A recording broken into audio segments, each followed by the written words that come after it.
we got an all-star, another all-star here, Robbie. I mean, this guy is just an amazing entrepreneur in the world of finance, the financial world, investment world, and helping people, really reach their dreams, helping, business people, small business people, as well as large, really, reach their dreams in their lives by helping them, put their money in the right places and advising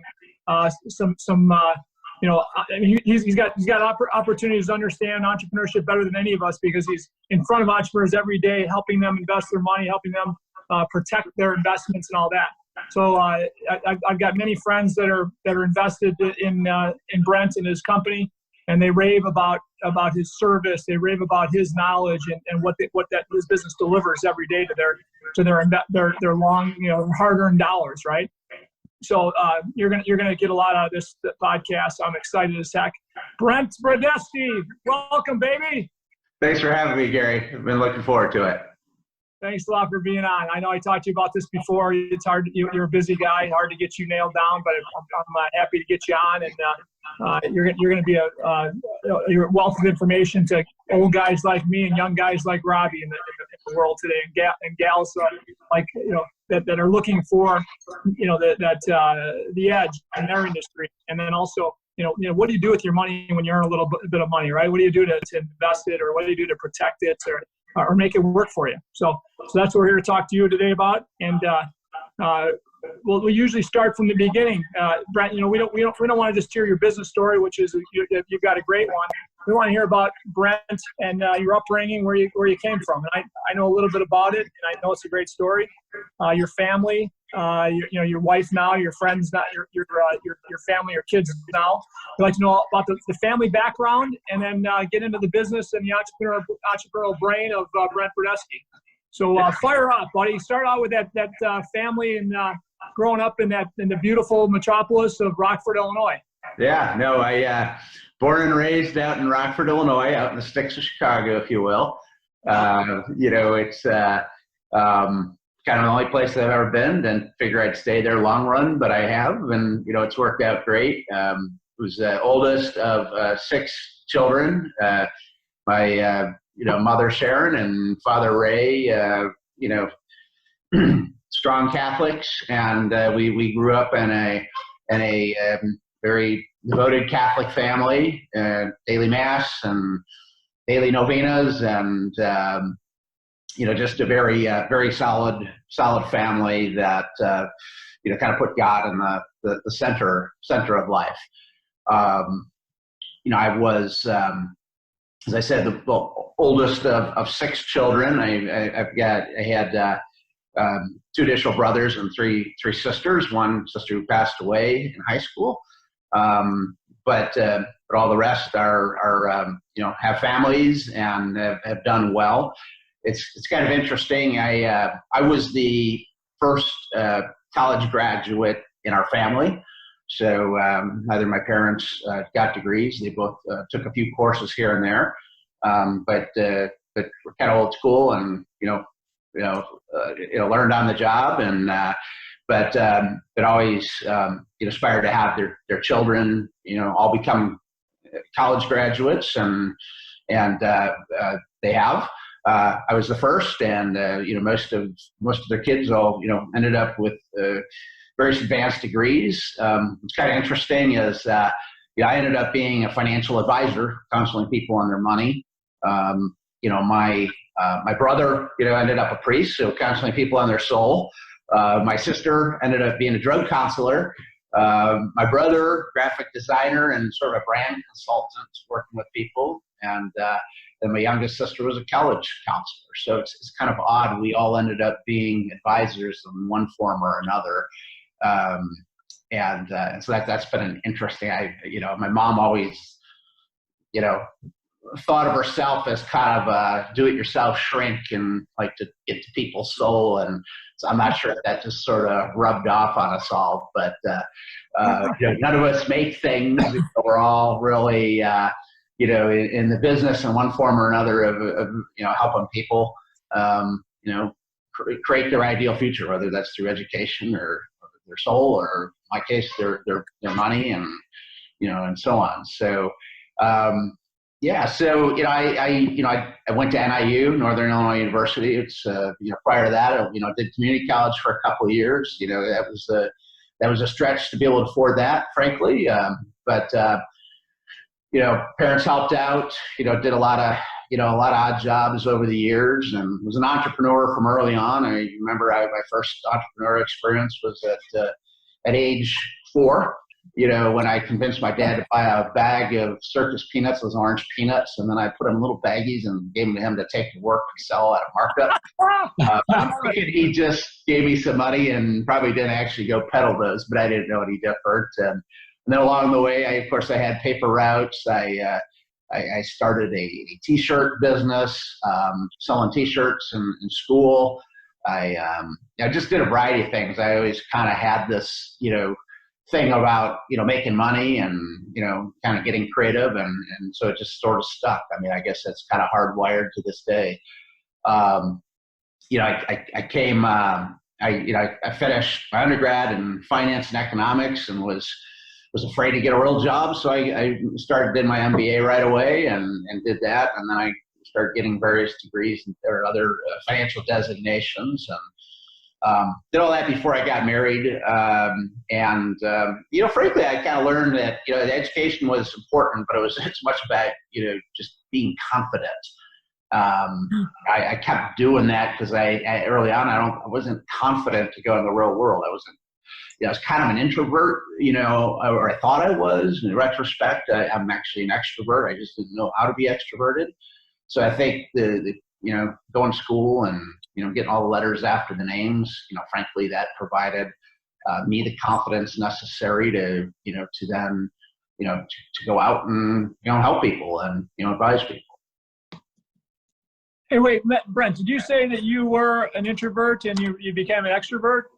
Well, I think in retrospect, I've always been an extrovert. I just didn't know how to do it. I was the guy at college that didn't know how to go talk to women, right? But I like being around people. I like going to parties. I like, the energy of being out in public.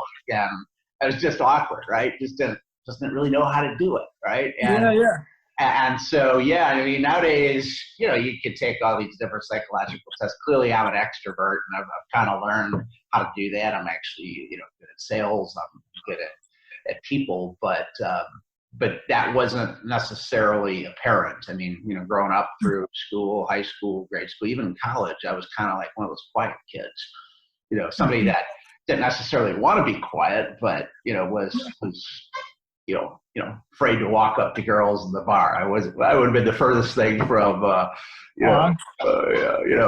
ladies' man along the way, but not with that desire. That's awesome. You think of people that are, a little shy about, jumping in the conversation or introvert, right? But I know you as an amazing relationship builder and from the time I've known you, right? For the last 15 years or 20, whatever, 15, 16 years I've known you, you love people and people love you because you're engaging, right? But at one point in your life, that wasn't you. That's pretty wild. Yeah. I think it just got unlocked at some point in time, and being the business we're in, advising people. One of the things I've come to realize is, now as I'm getting older, I've gotten more peers as clients. But early on, people my age didn't have any money, right? So you tended to have clients that were 10 or 15 years older, and so I think that was part of it. You got to learn how to build relationships with, people that were older than you. And, I saw that, kind of won over people's confidence. And, and then I think, it became a lot more comfortable, to get out of my skin and, sell and, promote. And, I think part of it is, as an entrepreneur, you got all these ideas in your head, you got, concepts.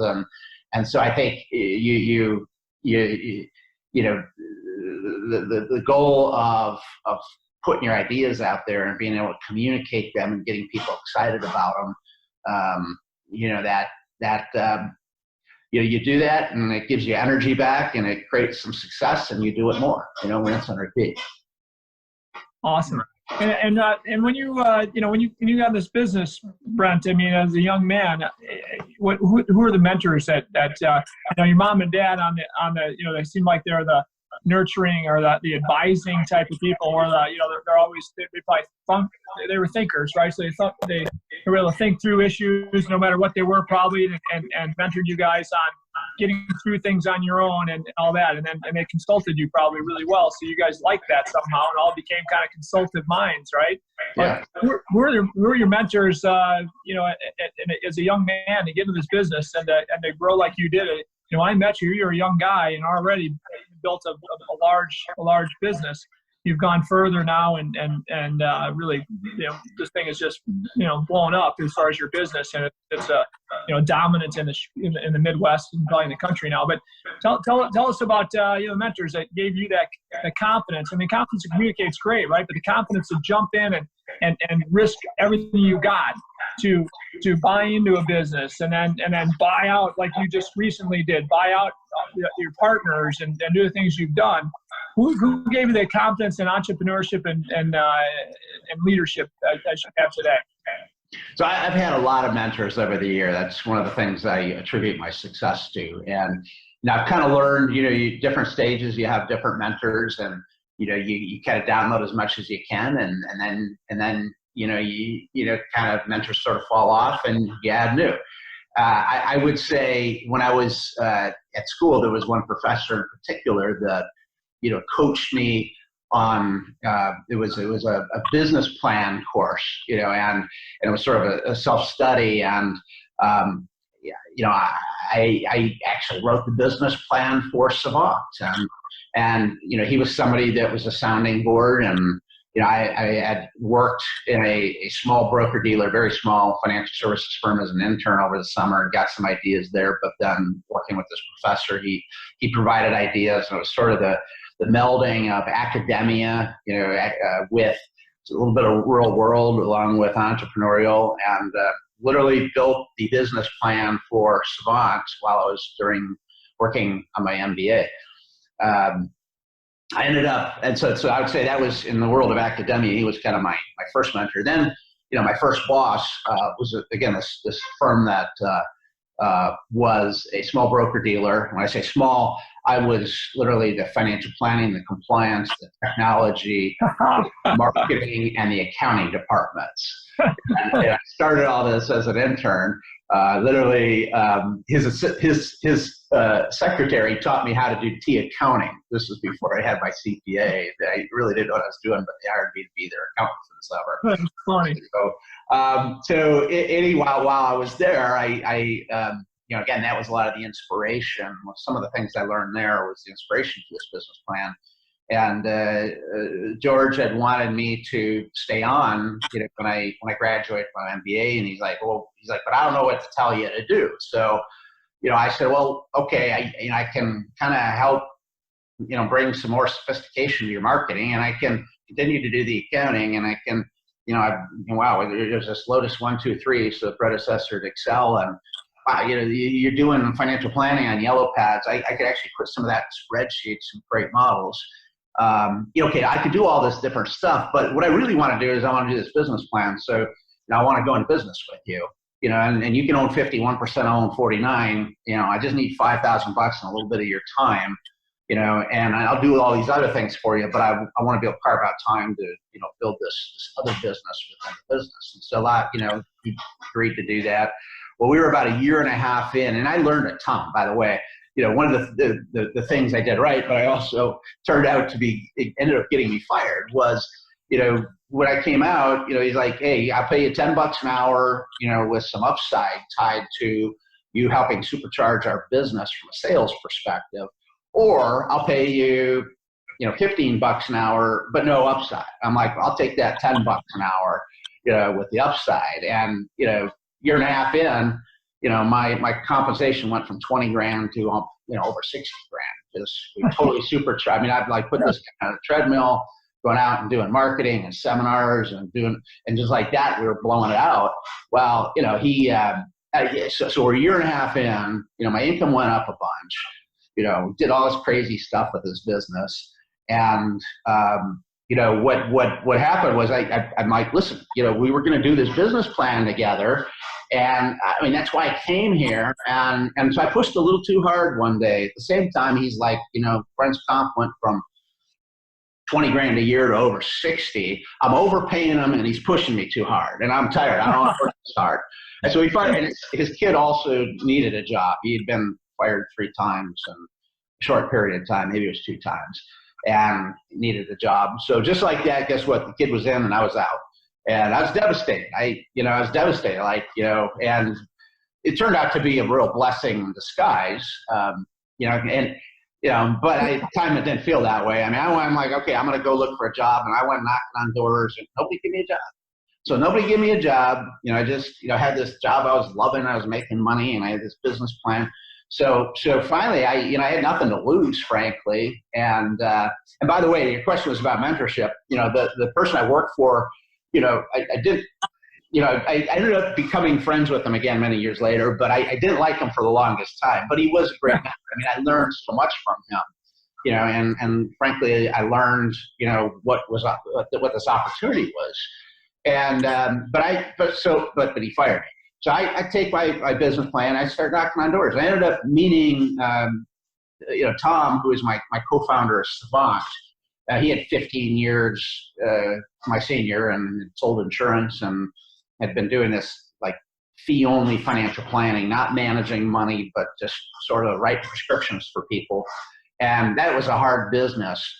So I ended up getting introduced to him through a family connection and said, hey, I got this business plan. What do you think about doing this with me? You keep doing what you're doing to pay your bills. We'll do this together. And so that was end of 1992, and took that business plan, built it out. Took about 6 months to really, lay the foundation. And April in 1993 was when we got our first client, and started growing it from there. Okay, so I got a couple of questions to go backwards a little bit. There's so many lessons here, Robbie, and I know you're an astute listener to this mindset that Brent has, right? But how cool is it when Brent, you look at Brent today, if you took your boat up to Brent's pier like I do every time I'm up there, sometimes I wake him up in the morning, sometimes I'm yelling at him when he's going to bed at night, and I go up to I take my boat up to the pier, and the first thing I yell is, "Yo, Brent! Brent, Sharon!" I'm sure I'm waking up the neighbors in the morning, or people are getting pissed at my screaming and stuff. My wife is always saying, "Gary, leave them alone again. You already bugged him today." Brent isn't. Brent can't come out every minute. Well, sure enough, every time Brent comes out, whether he's in his underwear or the bathing suit or whatever, Brent comes out to see us at the pier every time. Okay, but if I'm a kid looking at Brent's beautiful home on Lake Geneva, one of his homes right on Lake Geneva, it's an amazing place, right? And I'm probably thinking, where'd this son of a gun get all this dough to be able to afford this beautiful place? He's probably just had it handed to him, right? I mean, nobody can just plop a house like this on a beautiful lot and hadn't had it handed to him or gotten really lucky, right? But here, I can guarantee you, I know Brent's story, that this son of a gun, if you listen to what happened, worked for less than what he could make, knowing that there was some opportunity in that first job. And pushing the envelope a bit to that first partner, right? Got your ass fired, but in the long run, all good news, because that person probably wasn't the right fit for you to be a partner with or give you the latitude that your next partner gave you, I'm guessing. All right, but more importantly is one of the biggest traits of a winner is somebody that's always looking to deliver more than they're paid for, right? So in my opinion, anybody that's got a clock in their head about how much they're making and always says, gosh, I got to be worth more than that. I got to deliver more than I'm being paid for. And that was your mindset then, Brent, and I know for sure that's your mindset still today as a very successful leader in your space. I know you well. That's your mindset still today. And Robbie is the same way. Robbie, we recruited Robbie when he didn't have to come to work for a hillbilly outfit like the Rabine Group, right? He did because he saw opportunity, right? He could have made more money somewhere else, most likely. Robbie is like you, of mine, that's always thinking about how he can be worth more than he's paid for. And again, that's a lesson I think that's huge. It's a trait that if you got it, you'll be successful your whole life. If you continue that mentality of, hey, man, what am I making? And am I worth that or more? to my partner, my boss, my customers, right? And if you can answer that question as yes every day, man, your value is going to be crazy. Robbie, chime in on that for me, will you, buddy? Yeah, absolutely. Well, first, Brent, I haven't had a chance to say thanks for joining today, so appreciate it. But yeah, I completely agree. So a little bit of context here was that I was working at LinkedIn for 4 years prior to joining Site Technologies, which was one of the startups that Gary and Austin and Olivia had actually founded about 3 or 3.5 years ago now. And I was at that point in my career where I realized, to me, what's most important is ultimately assuming a leadership role and helping understand what it takes to motivate others around you. And I do think that an element of that comes down to always operating under the assumption that you really can do more than your work for the organization. And ultimately, through that process, you up-level the entire group that surrounds you. And everyone becomes more motivated as a result of that. And ultimately, you accomplish your goals faster and you can set new goals faster. It's interesting to me that obviously you have that foundation, and part of that to me maybe comes from your upbringing and you always being raised in this advisory type of context, especially being surrounded with 5 other siblings and you being the oldest and having to lead that group just through your younger years. The part that is really, really interesting to me that I'd be curious to understand a little bit more specifics around would be that transition from introvert to extrovert. I think in a lot of individuals' minds would be an ideal state, but they don't understand how to make that transition. And obviously I understand you had mentioned that you started working with individuals that were 10 to 15 years older, and over time you gained more confidence. But I do think confidence can be sometimes almost a competitive advantage against some of your peers in the space. But from your perspective, are there specifics that maybe a listener on the podcast would be able to gather from you on how to make that transition, or what it is inside you? Maybe it's a quiet voice for the majority of your life that you finally just let out, or I guess curious to just understand more about that. Yeah, I think preparation plays into this. I mean, in my case, I was, born into this sort of lower middle class family that worked really hard, but didn't really have, I was the first college graduate. So, a lot of it was just, gaining confidence by preparing, initially, getting an undergraduate degree. That doesn't really teach you anything. So all right, well, I'm still not confident. I'm going to get my MBA, and then I got my CFP and my CPA. I mean, at some point it's like, all right, I got to get in the real world. But the gist of it was like coming into my financial advisory, like I said, typically clients tend to be older than you, because again, people your own age don't have any money. So you need to work with older people, so part of it was, like in my case, it was gaining the degrees, gaining the ability to, convey ideas to them that they didn't have, even though they were older than me. I mean, one of the things I tell some of our younger advisors nowadays, and it's one of the things I've learned through School of Hard Knocks, is you don't have to have all the answers, okay? But you need to be confident and authentic and honest. So in other words, if I'm talking to somebody and they ask me a question, and it's a question either I don't know or I don't even understand, it's okay to say, I don't know that, as long as, but I'll find out for you. And so I used to think like I had to have all the answers. No, you don't. You just need to know a little bit more than the person you're talking to, and that's the subject matter area. You need to be authentic. You need to be confident and willing to go do whatever preparation is necessary, whether that's researching something or finding a resource that is able to address the need. Gary, you talked about creating value, and I think there's so much to that. If we don't think about what's in it for us, or how much am I going to make, or what's my profit going to be, but rather say, how do I maximize the value? And you think of this in the context of a pie. Okay, create a really big pie, a really big cherry pie. Now, the good news is if you can, and that pie represents the value that you're confidently creating for others. And the beauty of it is if you make a big enough pie, create enough value, you can deliver more value to your client than they're going to pay you. Furthermore, you can benefit. You can have some of the pie. Furthermore, the company that you're working with, can have some left over. So the whole thing is create enough value so that everybody, you as a team member, your client who is paying you for a service or product, and the company for whom you're part of, all benefit. And in the long run, if you maximize value and everybody wins, yep. And that's sustainable, and that's something you can be proud of. That's something you can be confident in. You're not a charlatan. So I think that's what it's about. It's creating more so that everybody gets their share and everybody's, full. 100%. I love it. Create a big enough pie and a tasty enough pie that customer says, man, I got to get more of that pie, right? How do I get more of that, right? From my partner, Brent and Savant or whatever.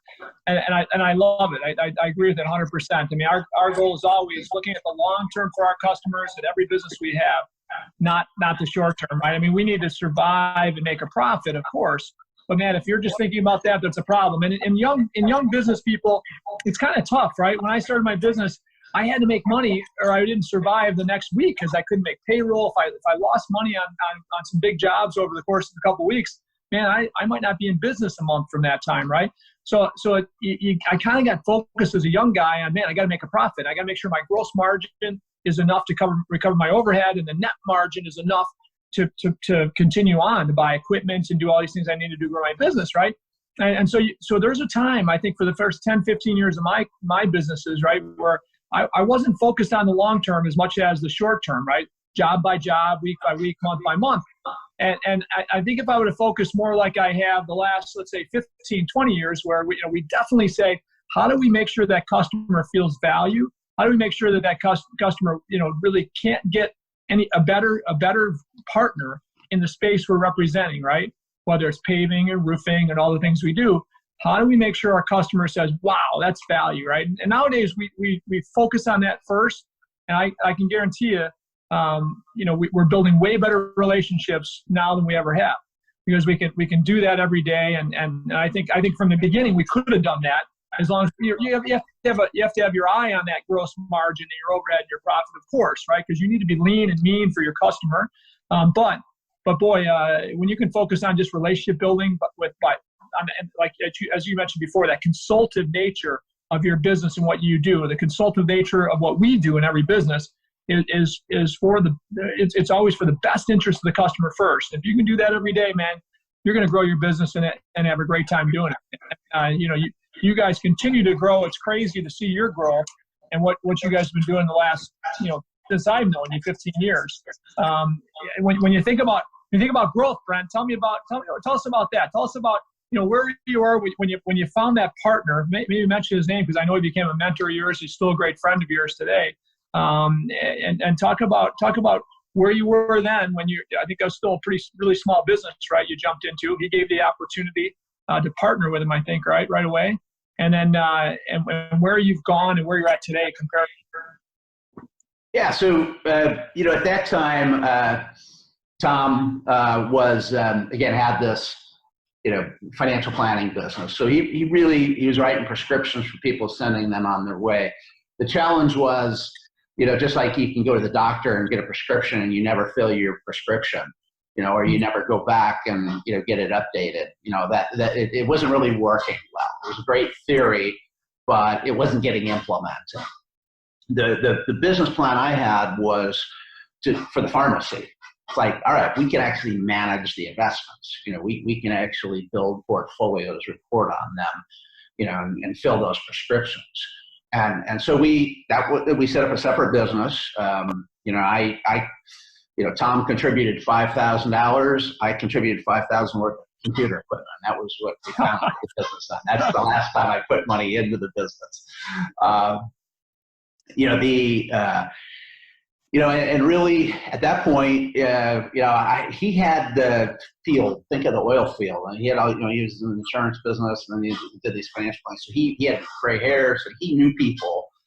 I did everything else, and that was the gist of it. So I had the rig, he had the field, and that was great because there was synergy between our skill sets, and between the two of us, we could create more value than either one of us individually were able to. And so we did that, and we went along for a while. We kind of got to an inflection point then where, frankly, we needed more sales, and we had the platform, the rig, if you will, already figured out. So he prodded me to get out there and sell as well. And we realized, all right, the rig is good enough. We don't need to even better refine the oil rig. We just need to tap into more, oil. So I did a 180. And again, this was a point where the introvert in me still was anxious. Well, I got to go sell, because if I knew I had to, sell, I never would have gotten into this business. I never would have started this business. But the fear of failing or not growing exceeded, the fear of going out there and, telling the whole world. So, I did a 180, and I started, trying everything I could. Anywhere I could speak, anywhere I could network, anybody that had money. I mean, I was knocking on doors, and it worked. And, in fairly short order, start selling like crazy and start bringing in a lot more customers. So now it was kind of like two general practitioners that shared office space. And we had this kind of common investment platform, but he kind of did things his way, I did my way, and we kind of had a common back office, if you will. It was still pretty dysfunctional, though, because I really never had a real job, and he never really had a real job. Both of us were sort of gunslinger entrepreneurs that just made stuff up as we went. And you'll appreciate that. You're entrepreneur to the extreme. You make stuff up, ready, fire, aim, right?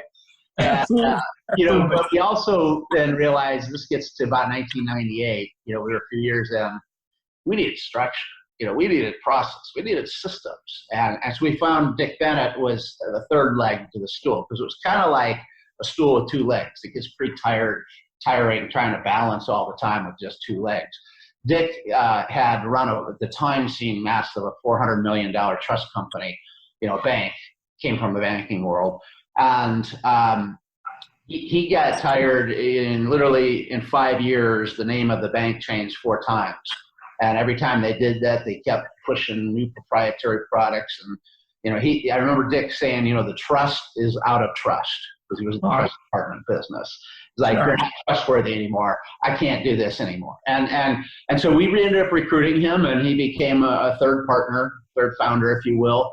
But he brought some structure. He came from a banking world. He had worked for real companies with real systems and more evolved compliance and so on.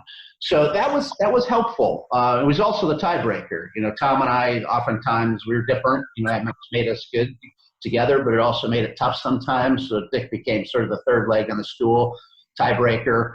What also allowed, then, Tom to really just focus on clients. I kind of was able to manage the money, but focus on clients. And then Dick really, helped me create some structure and professional management within the business. That was that took us through about 2001, right? And when Dick joined us, we were 113 million that we managed. About 2001, what we realize now is there's 3 of us that are like on the front lines, and we're like 3 general practitioners, again, all kind of doing our own thing, certain things in common. But we were getting more and more calls and questions, and sometimes I didn't even understand the questions, let alone have the answers. And we were getting really busy, and we realized, listen, we either got to do one of 2 things. We either got to blow this out and grow it, scale it, hire a bunch of people, or we got to close our doors and have a nice lifestyle business. Now, I can't, just like you. I mean, you couldn't just close your doors and have a little lifestyle business. It's not in your DNA, right? Not mine neither, right? So we decided to grow it. We actually looked to the Mayo Clinic. I've never been there happily, but my understanding is there's two things special about Mayo Clinic. One, they hire some of the world's best specialists. But more importantly, they work as a team. They have a collaborative process to where they put those specialist doctors together, and they tend to diagnose better and come up with better treatment plans by working on a collaborative team basis.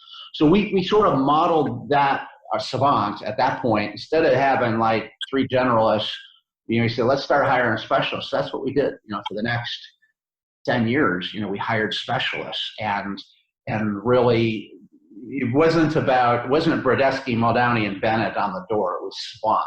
We wanted this to be bigger than any of us. So it wasn't about individual egos. It wasn't about our individual brands. It was about building something that created, again, getting back to that pie, the best possible pie, and creating great value for our clients, creating great value increasingly for our team, because, what we realized at some point is like, hey, our team are frankly more important than our clients. Why? Because if we take care of our team are going to take care of our clients. And there was only so many clients that the three founders could handle. So increasingly, that they were on the front lines.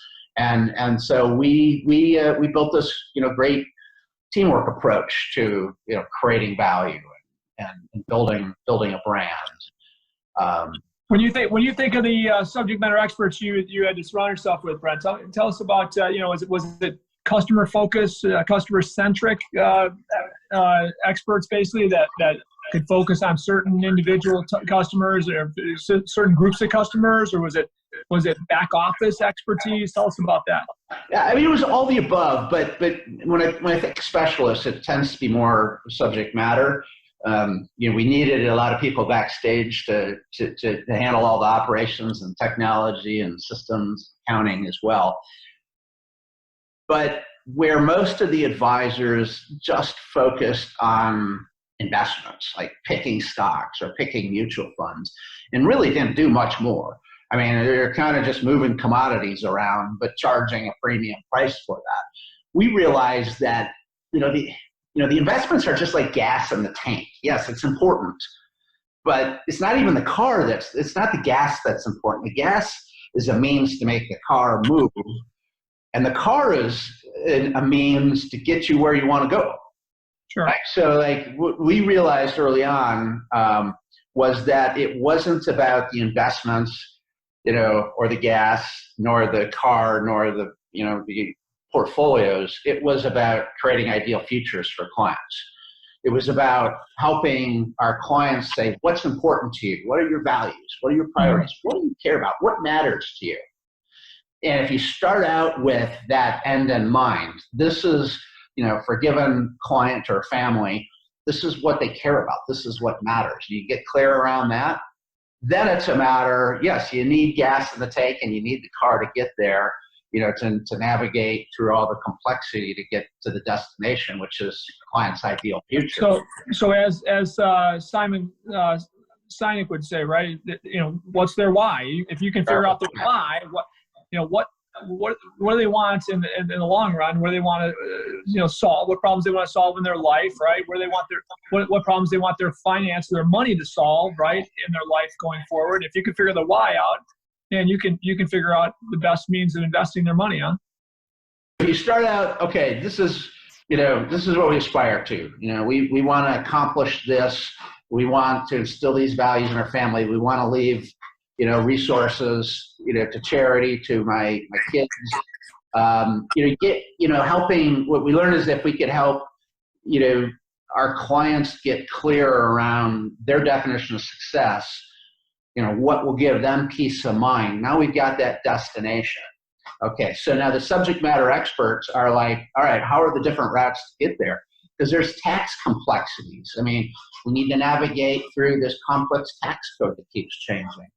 There are estate planning complexities, like, all right, how do I, leave, my assets to my children? How do I leave assets optimally to charity? There are insurance needs because, like, listen, bad things happen. I could get hit by a bus. How do I make sure that my kids can still go to school if I'm not around to support them? There are, of course, investment needs. There are, trust needs. There's all these different component parts, to get to your ideal future. And which, again, we needed these subject matter experts to help navigate through these.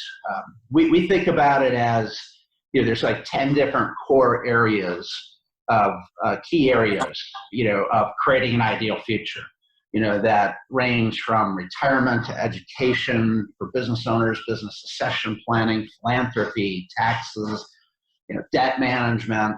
And so by building out a team of experts in all those areas, the client who has an advisor is sort of like that general practitioner. I think to go back to males, it's that doctor that is sort of, they're managing their case. But that doctor can go and talk to all these other experts and, back with that ultimate treatment plan. Now, the client doesn't necessarily want to have to interact with all those doctors. They want to have, their doctor who's on the front lines for them.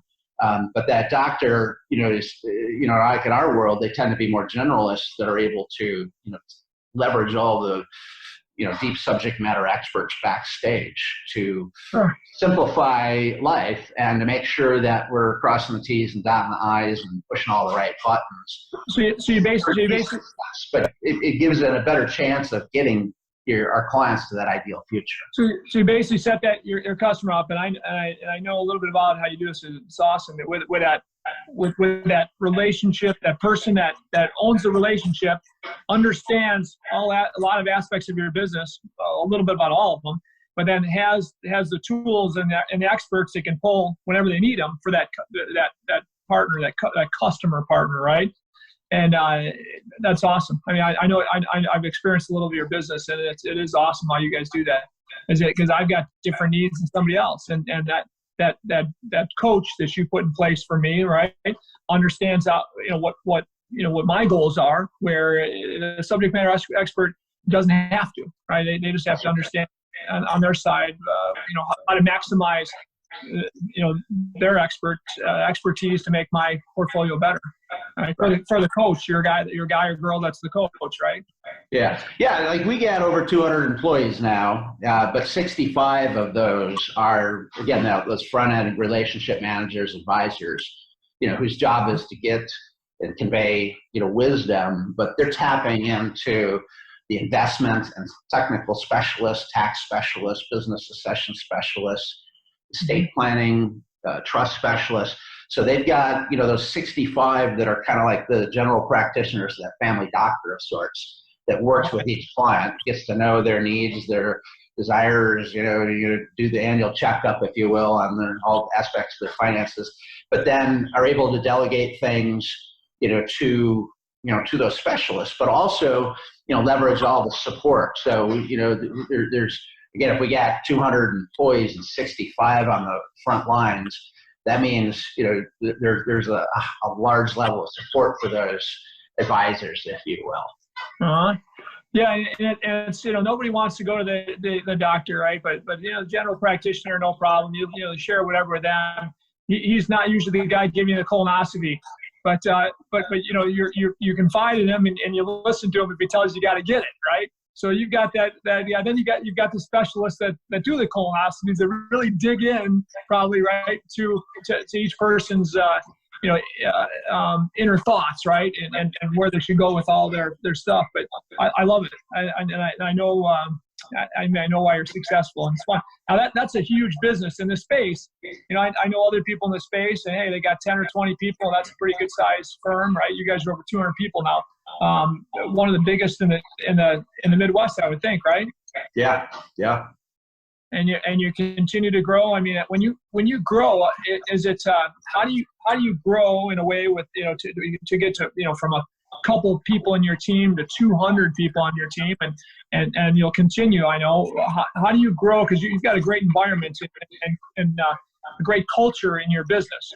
How do you continue to grow and maintain a strong culture that you guys have? Yeah. So it's balanced. Historically, until 2012, we literally grew organically one client at a time.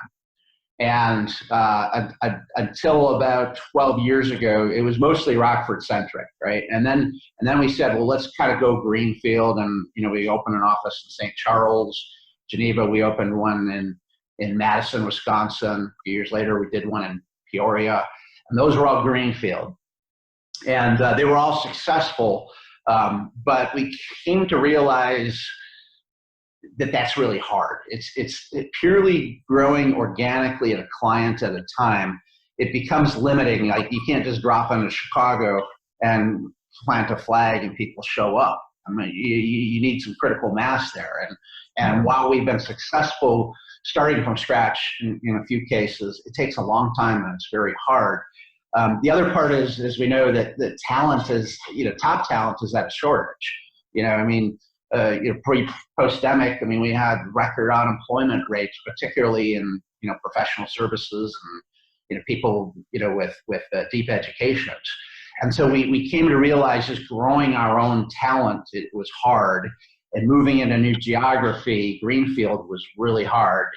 And so in 2012, we did our first acquisition. Now, I hate the term M&A, because M&A makes it sound like somebody's gobbling up somebody else. Yeah. And in a lot of cases, that's what it is. But I have no interest in that. I have no interest in just buying clients and then having whoever I buy from go to the beach, right? That's not my interest. Rather, what we realized is to move into new geographies or to build density in existing geographies, the best people oftentimes are not available. So, how have we been solving for that? Well, we're most recently, we partnered with a firm called Huber Financial, and we were over $7 billion. They were $1.6 billion. We were in Chicago. We were about $1.5 billion in Chicagoland. They were about $1.6 billion. $1.5 billion sounds like a lot, but when you're talking Chicago, Chicago's huge, right? So that's like a drop in the ocean.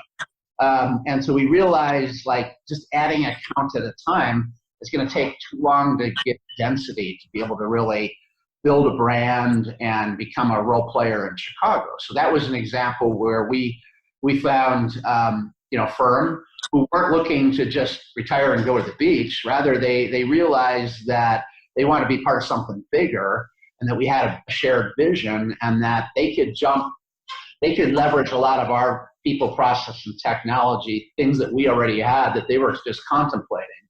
We could double down in Chicago in one fell swoop, have twice the client base, have twice the team, be able to therefore invest more in marketing and branding, and have more locations from which to serve our clients. So we actually closed that just a couple months ago, and it's off to the races. That was actually our 9th time we've done that. That was our biggest, but we've done that on 8 other occasions as well. But the difference is it's really, we do this, we do M&A as a way to move into new markets, to increase our density, and to acquire really top talent that we couldn't otherwise hire. And why is that? Well, it's M&A, just inorganic growth is really hard because of, culture differences and complexities. But we first and foremost want to grow organically. But when you combine, that's hard too. Increasingly, it used to be easy, just hang a banner and people show up. That's less the case nowadays. So just a pure organic growth strategy is tough, and an inorganic is dysfunctional. But when you combine organic to get right people and to create density in markets with with organic, which is really, focusing on, really creating value and adding new clients, we believe that to be kind of the gold standard. So do you still look at a little bit like the oil rig in the field, basically, when you acquire a business like that and you purchase something like that?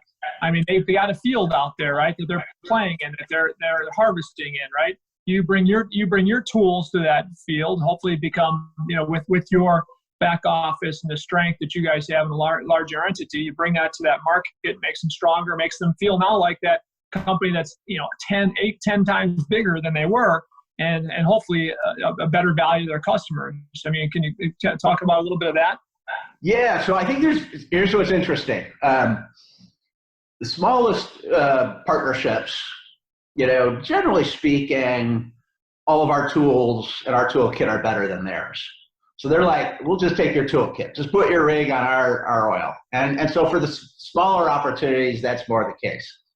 The bigger ones, though, in some cases, they have better plays in their playbook than we have. Now, we bring a lot of good plays. We got a great rig, but they've actually maybe figured out some ways of taking their smaller rig and doing some pretty unique things. And so, like I come back to Huber, there's things that they're doing better than we are.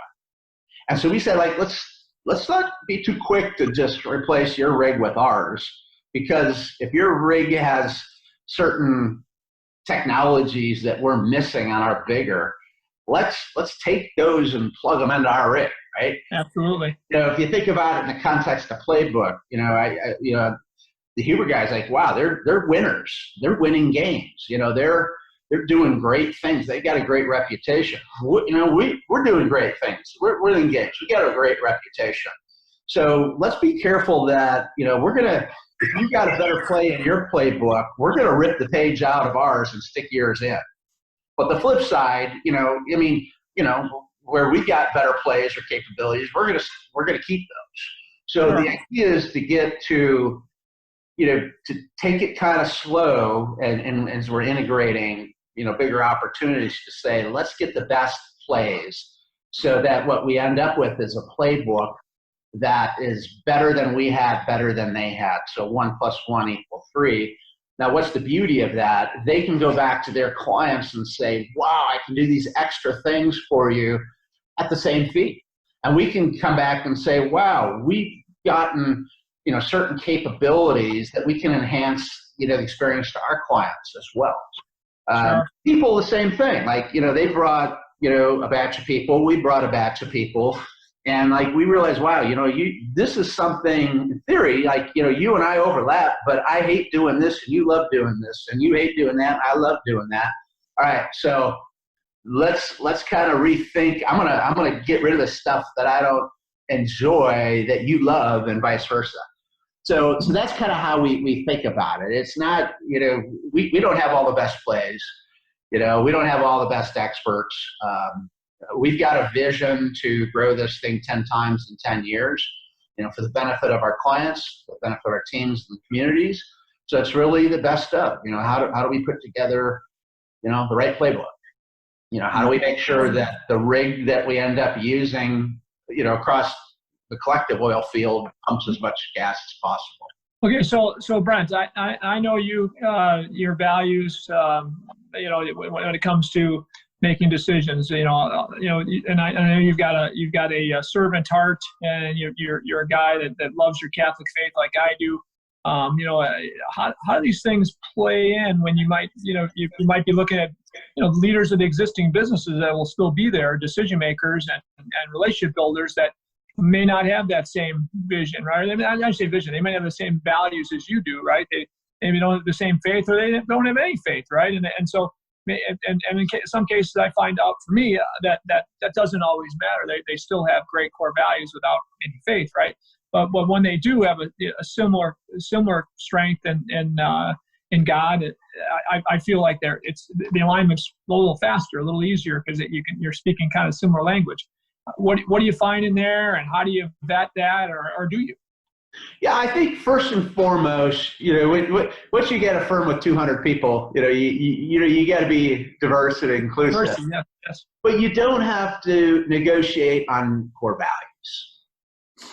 That is not negotiable. And you don't have to, so there's values, but there's also vision. I mean, I've got some good friends in our business who I wouldn't want to be in business with, because their vision is different. Like we put a strong value on growth, because we think if you're not growing, you're dying on the vine. There's other great people that might be the same religion or otherwise, but they don't value growth. It's a lifestyle business. We don't want to be in business with them, right? So I think the key thing is have a common common values, and as examples, ours is excellent. We want to be A players in what we do. Growth is important. So that's not negotiable. Integrity, we're going to be honest and put our clients' interests first. We're going to be authentic, right? Those are examples of core values that, we don't negotiate on. I mean, when we're talking with potential partners, we say, these are our 5. You either have to agree 100%, not like, well, I like those 4, but I'm not sure about that. No, then we're done, right? Right? And then the vision. Okay, we've got to have a common vision of success, and how we're going to arrive there, how we're going to achieve that. Because, if we're not aligned, then it's going to be painful. You might be a great person. I might be a great person. We may share religion or not, but it's going to be painful, And so I think that's what's most important is not negotiating on common values, common vision, and frankly common philosophy as well. I mean, if I'm not going to try to change a person's philosophy on life, Sure. So tell me about this then. So I heard excellence, growth, integrity, authenticity. Is there one more? Is that 4 out of the 5? Yeah, those are the big 4. Okay, cool. Yeah. And I mean, do you actually fire by that? I mean, do you have people that just aren't living 1 or 2 of those core values? You coach them. What do you do when they don't turn around, right? Do you actually fire by your core values also? Yeah, I mean, at the end of the day, that's the one thing that's not negotiable. I mean, at the end of the day, you can't. What I've learned is you can't. You can take smart, hardworking people that share values, that share a vision, that are committed, and teach them technical aspects of the business. Mm-hmm. But you can't take people that don't have integrity and make them have integrity. You can't take people that don't want to grow and make them grow. You can't take disrespectful people who lack humility and give them humility. You can't take people that are comfortable to be a C player and make them an A player. Our 5th, value is lifetime learning. Listen, all we like in our business, all we got is what's between our ears. We got this like computer I'm talking to in my desk, but outside of that, we've got what's between our ears. So you can't take somebody who's not committed to learning and expect that they're going to be a good advisor and keep up on top of the latest tax and investment matters. So yeah, I mean, in our world, it's there's the 5 values: integrity, excellence, growth, respect, and lifetime learning. And you start with that. If you got that, great. Okay, now do we share a vision? Great. Okay. And if we do that, and do we share a philosophy? Great. If you have that, then it still doesn't mean the person's going to be successful in the organization. But that's the stuff that's priceless. Yep, absolutely. Right? You can't take somebody with a giant ego and make them respectful. Absolutely. Robbie, what else you got for my buddy here, man? He's a wealth of information. I think we got to get him on another time later on because I got so much more I can dig into my buddy here, but we only got like 10, 12 more minutes left, and I want to make sure that we get more out of him that you want, Robbie. What else are you thinking? Yeah, absolutely. Well, I found it interesting that there's quite a bit of overlap there between the Ray-Ban Group's culture and values aligned with Brent's here too. But I think one area that I'm particularly interested in, just obviously coming from LinkedIn and constantly being involved in the HR landscape, is how you apply the culture and values in the hiring and onboarding process. Is that the basis for which you guys score potential new hires, or what does that look like for you guys? Yeah. So, again, first and foremost, we do different testing mechanisms to make sure that there's competencies. I think we've got a really robust interview process, with multiple levels, multiple interviews. For example, on the executive team, we've kind of evolved our executive team in the last couple of years. And every person I brought on the executive team, you got to come and spend 24 hours with me one-on-one at the lake. We got to share wine. We got to spend time because like somebody can, in the course of an hour interview, they can be on their best behavior. But you put them out, in a casual situation with a bottle of wine at the lake, you get to learn a lot more about them. It's harder to fake it for 24 hours. Right. It's harder to fake it when you have multiple people doing interviews, in different constructs. Some at the office, some, over lunch, some at the lake, right? Over a bottle of wine. So I think it's at the end of the day, we've got tests. Yes, we've got, protocols. We've got, certain boxes we're wanting to check.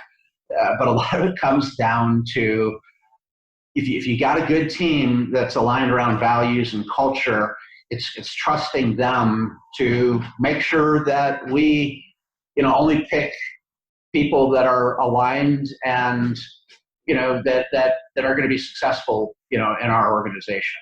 Which means there's people that maybe have great resumes and great experiences that aren't going to be a good fit. Right. Yeah, I think I love that you bring them up to the lake and spend a day with them. I think that's hard to find a better test than that. I think of it similar to like the waiter or waitress test during a lunch, basically just seeing how they treat someone in a position like that and making sure that they do have the right morals and value system. But I think kind of continuing along that line, then I'm curious when it comes to identifying whether you want to make a new hire or invest in your current staff through continuous education. What sort of criteria do you look for in making that decision one way or another, and how do you ultimately implement that?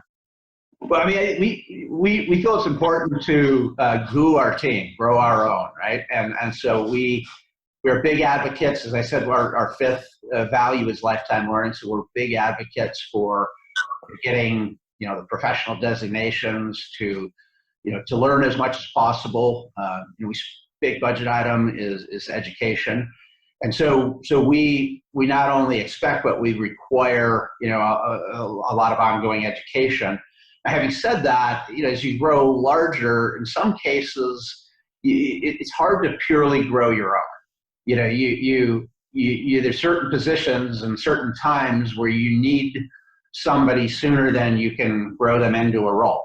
And that's really where we've gone to the outside. And so we try to find a balance between, developing our own team members over time, but also, getting, experienced, seasoned professionals who are aligned with our values, but maybe bring other experience from other employers. It's that way. It's not just merely homegrown. I think if you merely homegrown, you probably don't get some of the spices you need. Yeah, the soup might still taste good, but it's not going to taste best in class. The flip side is if you strictly go outside, you're going to get a hodgepodge of people that maybe really don't, that don't have, it's going to be hard to find that many people that are truly aligned from a cultural perspective. So I think finding that balance of going outside to bring unique experience and, new spices, but growing and developing your own so that you can control, the culture and, and encourage personal development, encourage great opportunities for those people that have been your long-term team. I think that's critical. Hey, Brent, a few things I got. Number one, what's your favorite pie? All right. I'll go ahead and say, what's your favorite pie, Brent? We're talking about pies a lot here, man. Like I'm an apple pie guy. How about you? Oh, I'd say cherry pie. Although any pie will do. All right. Next, kidney pie. I'll probably pass on the kidney pie, but okay. Next, what's your favorite quote? What's a quote that you go by, live by, or that you you believe in and think about? One or two quotes maybe, and then a favorite book that you really appreciate that you've read and would read over and over again that you got a lot out of. Yeah, I mean, on the quote side, I got to go with Ronnie Reagan, and essentially you can accomplish anything you want as long as you don't care who gets credit for it. A lot of wisdom there. You look at all he got done through other people. And that was something I didn't appreciate early in life because I carried the weight of the world on my shoulders. But you can accomplish much more and have a much better life if you rely on others to accomplish a big vision. That's awesome. Yeah, if you don't care about getting the credit, man, it's amazing what you can do, right? Yeah. I think on the book side, you mentioned it earlier, Simon Sinek. Start with why. I think that's so critical. To get clear around what success is and why that's success, and then you build into the how and what. And I think that applies whether I'm dealing with an individual client in helping them discern what their why is and then helping solve for that, or whether we're working on corporate strategic goals for the year, for the next 3 years. Absolutely. I love it. Robbie, any other closing questions you got for my buddy here? Just one last one, and then I think we have the takeaways. So the last question I have is, you're mentioning that you use the oil rig analogy between a big rig and a small rig and being able to maximize the value for your clients. But on the flip side of that, I guess I'm curious to what extent you guys focus on the competitors within the space to understand what their differentiators are versus just maximizing your strengths in how you balance the two of those when it comes to growing the company. So within our industry, it's been very much a cottage industry, like literally thousands of small advisors. Now, depending on how you rank advisors, you can rank them on assets under management, number of clients, number of team, number of revenue, number of counts. There's lots of different metrics. Some of them are published. Some of them we can only kind of guesstimate. Savant is probably, out of thousands, we're in the top 50 for sure, and most likely in the top 20. And so I will say historically, because it's been such a cottage industry, we've always been pretty open book, pretty much, share and share alike and learn from each other. The philosophy has always been, hey, there's plenty of fish out there. There's enough fish for everybody. So we've been pretty much open the kimono. I've founded a couple significant industry groups that we've shared with a lot over the years. Now that may be changing a little bit, because there is a lot of consolidation going on. There's private equity getting into our space, and so we are seeing that emergence of mega firms, very large firms, and increasingly they're becoming the competitors where it used to be the banks and the big brokerages were our competitors. Increasingly, other advisory firms and large advisory firms are probably becoming competitors. So I do see, yes, we really, I'd say Savant has been, you talked about mentorship before. I've had a lot of mentors in my study groups, other people in our business, and I've learned a ton from them. I do see a trend though where there may be less sharing within the industry as we go forward, just because, maybe some of the more successful firms that, you're increasingly bumping into them as we're becoming larger ourselves. So Robbie, what's your takeaways, dude? I got a few here, but give us your takeaways, man. You're much more attentive than I am in grabbing these. No worries. It actually ended up being a pretty good segue because my first one was in relation to his cherry pie analogy. So my first takeaway was that it's important to create enough value that the outcome is that all parties involved eventually win. And that's obviously you individually, the company, as well as your client. And at the end of the day, you want to maximize what that output is. And I love the cherry pie analogy. Second one here is that when it comes to founding a new team, whether that's internally in an existing new org that you're looking to grow or just a brand new company, it's important to have complementary skill sets amongst that leadership team that's involved. And you had mentioned, Brent, that was the case early on for you, and then even more importantly when you added the third leg to the chair. And I do think that there's a lot of value to be had in that. And eventually, towards the end of the conversation, you brought up diversity and inclusion. And I think it transcends all the way down into that as well.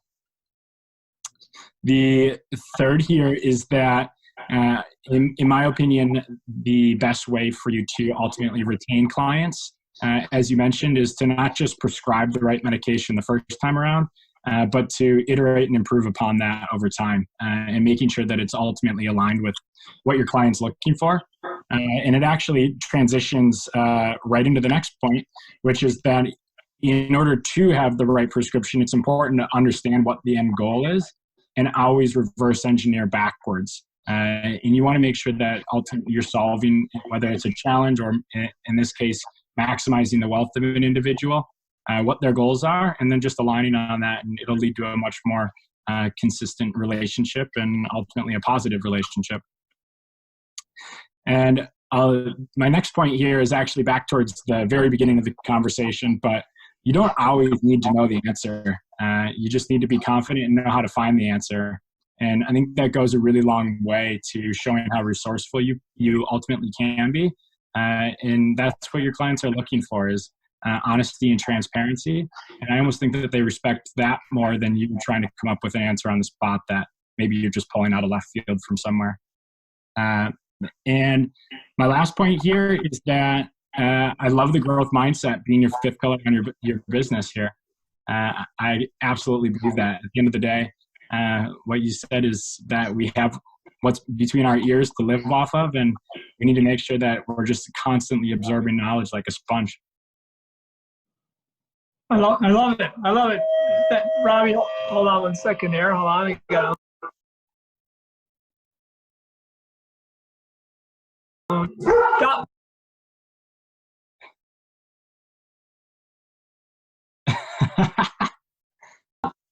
Okay, hey, sorry about that. I had somebody come to my door here.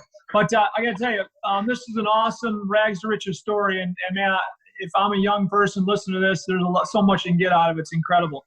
Here's a guy started $10 an hour, and $10 an hour in the early 90s, still not big money back then. Even back then, that was not a lot. Okay. So to start at $10 an hour out of college and in a job, it took a little risk, right? To where Brent is today, top 1% in his industry. You know, we love it. We love focusing on top 1% stories, Brent, because that gives us a story always that has great differentiation, great industry leadership, and amazing lessons to learn. And you're an example, man, of everything I love in leadership, humility, family, faith. You got it all, brother, and I'm proud to be your friend. But I'll tell you what, your story is one that so many can learn from. And again, we want to get you back on, because an hour, whatever this is not long enough to squeeze enough out of my buddy's head. I get more out of you anyway on the pier. I want this stuff out in the open. So, hey, I really appreciate you, brother, and everything you're about. And you and Sharon are amazing, raise an amazing family, and you're great friends of ours, Cheryl and I, and really appreciate your friendship, brother, and thanks for being on today. Yeah, no, enjoyed it. Appreciate the opportunity, and I'm looking forward to hanging on the pier with you this summer. I'll be there, brother. We might be 6 feet apart, but it's a big pier. Baloney. That's a bunch of crap. Outside, the odds of getting it are almost zero. I was on the phone with scientists and health scientists for a couple times now. It's a group of people that are trying to help build the rules of new engagement in business that I'm part of. And these health scientists are saying basically the odds are almost zero that you can catch it outside. I won't do any more open mouth kissing with you, at least until this thing all goes by. But I want a hug out of my buddy every time I see it. So all right. Baloney on the 6%. I'm good with that. All right, man. Thanks for being here. I really appreciate coming on our podcast. Love it, man. So thanks for everything. Until next time, Ditch Digger CEO. We'll see you.